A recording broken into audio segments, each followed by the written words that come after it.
নমস্কাৰ বন্ধু বান্ধৱীসকল, আমাৰ চেনেলৰ অন্য এটি ভিডিঅ'লৈ আপোনালোক সকলোকে স্বাগতম জনাইছোঁ। আজি মই হাঁহ আৰু কোমোৰাৰ এটি ৰেচিপি লৈ আহিছোঁ। আহকচোন চাওঁ আগলৈ। তাৰ বাবে মই লৈছোঁ এয়া হাঁহৰ মাংসৰ। গেছত এখন কেৰাহী পাতি দিছোঁ। কেৰাহীখন গৰম হোৱাৰ লগে লগে তাত মই মিঠাতেল দিছোঁ। মিঠাতেলখিনি ভালদৰে গৰম হ'ব দিম। এয়া মিঠাতেলখিনি গৰম হোৱাৰ লগে লগে ইয়াতে কাটি লোৱা পিঁয়াজখিনি দি অলপ সময় ভাজিম, যেতিয়া পিঁয়াজৰ কেঁচা গোন্ধটো নাইকিয়া হয় আৰু ৰঙচুৱা হোৱালৈকে। এতিয়া ইয়াতে খুন্দি লোৱা আদা, নহৰু, জালুক আৰু কেঁচা জলকীয়াখিনি দি দিছোঁ।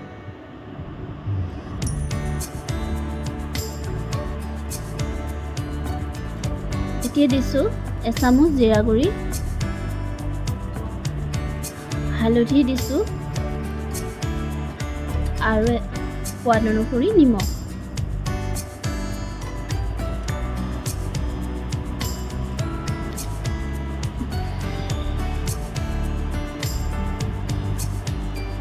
এইখিনি ভালকৈ লৰাই ভাজি ল'ব। এতিয়া ইয়াতে হাঁহ মাংসখিনি দিছোঁ, দি অলপ সময় ভাজি ল'ম।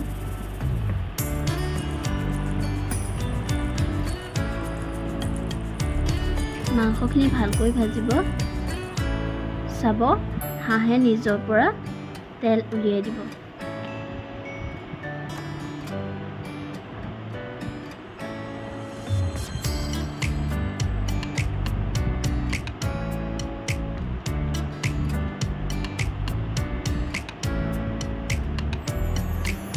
এয়া দেখিছে, মোৰ অলপ অলপকৈ তেল ওলাবলৈ লৈছে মাংসখিনিৰ পৰা।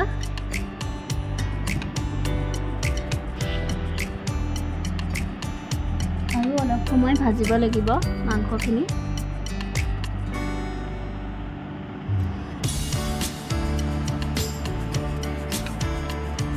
মাংসখিনি মই ঢাকি ঢাকি ভাজি আছোঁ। এয়া তেল ওলাইছে পুৰা।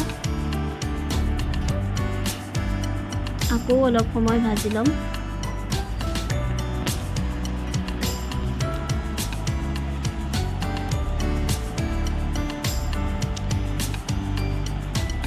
মাংস কালাৰটো দেখিছে, বৰ ধুনীয়া হৈছে। এতিয়া ইয়াতে মই কাটি লোৱা আলু আৰু কোমোৰাখিনি দি অলপ সময় ভাজিম। কোমোৰাখিনি মই ডাঙৰ ডাঙৰকৈ দিছোঁ, কাৰণ কোমোৰাটো গলি যাব।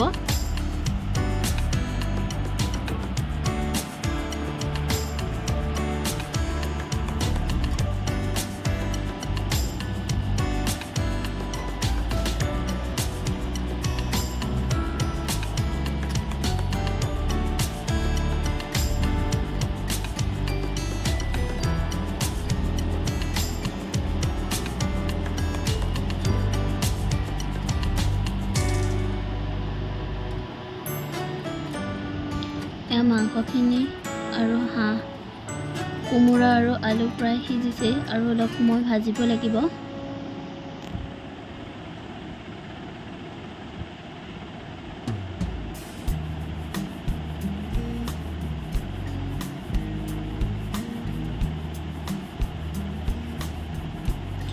এয়া আলু আৰু কোমোৰা সিজিছেই। এতিয়া ইয়াত গৰম পানী দিছোঁ। এইখিনি অলপ অলপ পানী দি উতলাই উতলাই ভাজি ল'ম।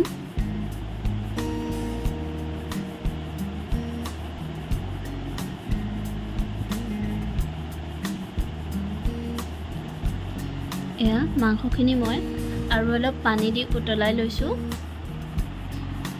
এতিয়া ইয়াত খুন্দি লোৱা গৰম মছলা দিছোঁ আৰু কেঁচা জলকীয়া 4টা দি দিছোঁ। এতিয়া অলপ সময় উতলিব দিম।